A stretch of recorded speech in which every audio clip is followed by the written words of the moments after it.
তৃণমূল কংগ্রেস এই পশ্চিমবঙ্গের দলটা অনেক বিপ্লব করে ফেললো, মেরে ফেলবো, কেটে ফেলবো, রক্তগঙ্গা বইয়ে দেবো। ওই একটা রোগাপটকা লোক, সে বিজেপিতে এসেছিল, এখানে সুবিধা করতে না পারে আবার তৃণমূলে চলে গেল, সেও বলছে রক্তগঙ্গা বইয়ে দেবে, কেউ বলছে লন্ডভন্ড করে দেবে, ইত্যাদি ইত্যাদি ইত্যাদি।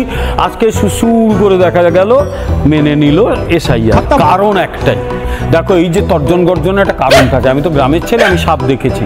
সাপ ফোঁস করে কামড়াতে তেড়ে আসে, কেন জানো? সাপ ভীষণ ভয় পায়। সাপ নিজে থেকে কাউকে কামড়াতে যায় না, সাপ কাউকে দেখলে না ফোঁস করে ওঠে, তারপরে কাছে গেলে তেড়ে আসে, কারণ সাপ ভাবে আমাকে মারবে। এই যে হইচই বলছে লন্ডভন্ড করে দেবো, মারপিট করে দেবো, মেরে ফাটিয়ে দেবো, এইসব বলছে, কারণ একটাই, এরা খুব ভালো বোঝে 2026 সালে ভোটের পরে যদি এরা হারে, যদি কেন এরা হারবেই, তারপর এদের কি হার হবে, প্রাণে ভয় তো সকলের রয়েছে। আরে মানুষের ভয় থাকবে না? ফলে এরাও মানুষ, এদেরও ভয় রয়েছে। এতদিন যা যা মানুষের ওপর করছে, আমি কেন বা আমাদের মতো মানুষগুলো, মানুষ আর অন্য কোনো মানুষকে সামলাতে পারবে না। মানুষ যদি নিজের হাতে মোটামুটি বিচারের দায়িত্ব নিয়ে নেয়, গোটা পশ্চিমবাংলায় কি হবে আগামী দিনে বুঝিয়ে দেওয়া হবে। ফলে এই যে ক্রিমিনালরা, এই ক্রিমিনালরা কিন্তু আতঙ্কিত। কিন্তু ওদের আমি বলে দিই আবার, ছাগলের ইচ্ছায় বলি যেরকম বন্ধ হয় না, ওরে বাবা তোদের কথাতেও এসআইআর বন্ধ হয়নি।